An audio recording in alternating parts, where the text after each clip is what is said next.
योग क्रांति परिवार के YouTube चैनल पर आप सभी का स्वागत है। हमेशा की तरह एक बार पुनः मैं आप सभी के सामने लेकर उपस्थित हुआ हूँ योग का एक नया वीडियो। लेकिन शुरुआत करने से पहले आप सभी से कहना चाहूँगा कि यदि आपने अभी तक हमारा चैनल सब्सक्राइब नहीं किया है तब आप सब्सक्राइब कर लें, साथ ही साथ लाइक करें, शेयर करें और कमेंट करें। आज हम ईशावास्योपनिषद प्रश्न संग्रह आप सभी के सामने लेकर उपस्थित हुए हैं। हमारे प्रश्न संग्रह की खासियत है कि एक ही लाइन में आपको प्रश्न और उत्तर दोनों मिल जाएंगे। यह हमारा नया तरीका है आपको पढ़ाने का। कम समय में ज़्यादा से ज़्यादा आप पढ़ सकें, यह प्रयास हमारा है। आगे आने वाले समय में बहुत सारे लोग इस पैटर्न को फॉलो करेंगे, लेकिन अभी ये नया पैटर्न हम आप सभी के सामने लेकर आए हैं। चलिए शुरुआत करते हैं। आज का पहला प्रश्न देख लीजिए। ईशावास्योपनिषद शुक्ल यजुर्वेद से संबंधित है। प्रश्न आपसे पूछा जा सकता है कि ईशावास्योपनिषद किस यजुर्वेद से संबंधित है, तब आप बोलेंगे शुक्ल यजुर्वेद से संबंधित है। अगला प्रश्न देख लीजिए। ईशावास्योपनिषद शुक्ल यजुर्वेद का 40वां अध्याय व 18वां श्लोक है। इसके बाद हम आपको बताने वाले हैं कि ऑप्शनेबल प्रश्न कैसे आते हैं। तीसरा प्रश्न देख लीजिए। पहला उपनिषद ईशावास्योपनिषद को माना जाता है। प्रश्न आएगा पहला उपनिषद किसको माना जाता है। 4 ऑप्शन आपको दिए होंगे, आपको आंसर बताना होता है यूजीसी नेट में, अन्य परीक्षाओं में। तो मैंने सिर्फ और सिर्फ एक लाइन में पूरा का पूरा आंसर और प्रश्न आपका दोनों बना दिया है ताकि आपको याद करने में सहूलियत हो। इसीलिए इसको हमने बोला है स्मार्ट फैक्ट। आप चाहें तो नोट्स बना सकते हैं। अगला प्रश्न देख लीजिए। शुक्ल यजुर्वेद के प्रथम 39 अध्यायों में कर्मकांड का निरूपण हुआ है। तो आपको मालूम होना चाहिए कि शुक्ल यजुर्वेद जो है उसके 39 अध्यायों में कर्मकांड का निरूपण किया गया है। अगला प्रश्न देख लीजिए। ईशावास्योपनिषद के अनुसार इस जगत में जो भी कुछ प्राप्त है सब ईश्वर से व्याप्त है, चेतन स्वरूप है। ये बात जो है ईशावास्योपनिषद में है, इस बात का ध्यान रखें। अगला प्रश्न, आज का 6वां प्रश्न।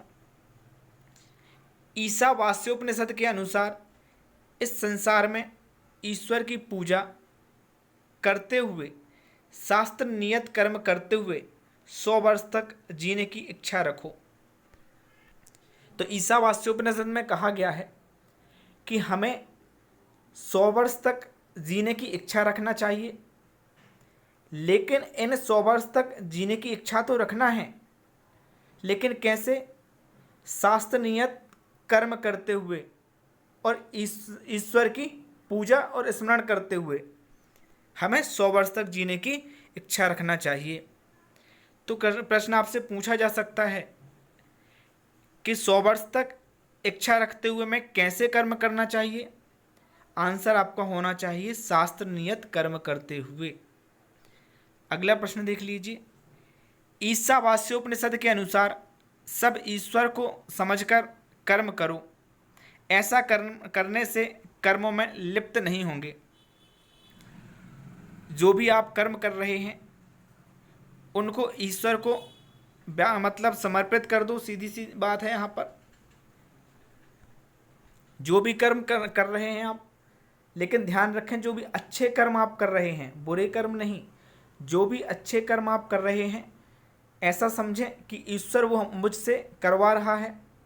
यदि आप ये समझकर कर्म करेंगे तब आपको कर्म में आपको लिप्त नहीं होना पड़ेगा। चलिए अगला प्रश्न देख लीजिए।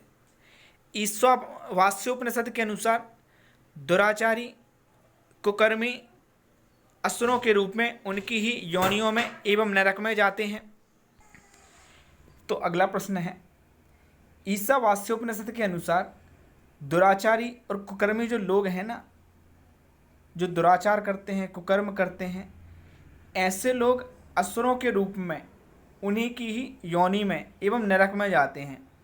मतलब असुरों के समान जिस योनि में असुर जाते हैं उसी योनि में वो जाते हैं, और वो कहाँ पर जाते हैं? नरक में जाते हैं। 9वां प्रश्न है, ईशावास्योपनिषद के अनुसार मन की गति वायु के समान है। प्रश्न पूछा जा सकता है, मन की गति किसके समान है ईशावास्योपनिषद के अनुसार? तो आंसर होना चाहिए वायु के समान है। अगला प्रश्न, ईशावास्योपनिषद में विद्या व अविद्या को क्रमशः ज्ञान और कर्म कहा गया है। प्रश्न आएगा, ईशावास्योपनिषद में विद्या और अविद्या को क्या कहा गया है? तो ध्यान रखना, ज्ञान और कर्म कहा गया है।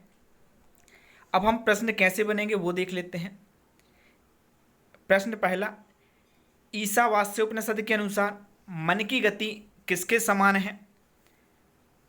ए आकाश के समान, बी वायु के समान, सी अग्नि के समान, डी पृथ्वी के समान।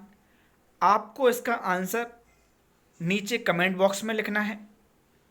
एक और प्रश्न, पहला उपनिषद माना जाता है ए ईशावास्योपनिषद को, बी योग चूड़ामणि उपनिषद को, सी नादबिंदु उपनिषद को, डी ध्यान बिंदु उपनिषद को। नीचे कमेंट बॉक्स में इसका भी आपको आंसर देना है। जो ये अभी आपने प्रश्न देखे हैं इनमें यह आंसर आपको मिल जाएंगे, कमेंट बॉक्स में आपको देना है।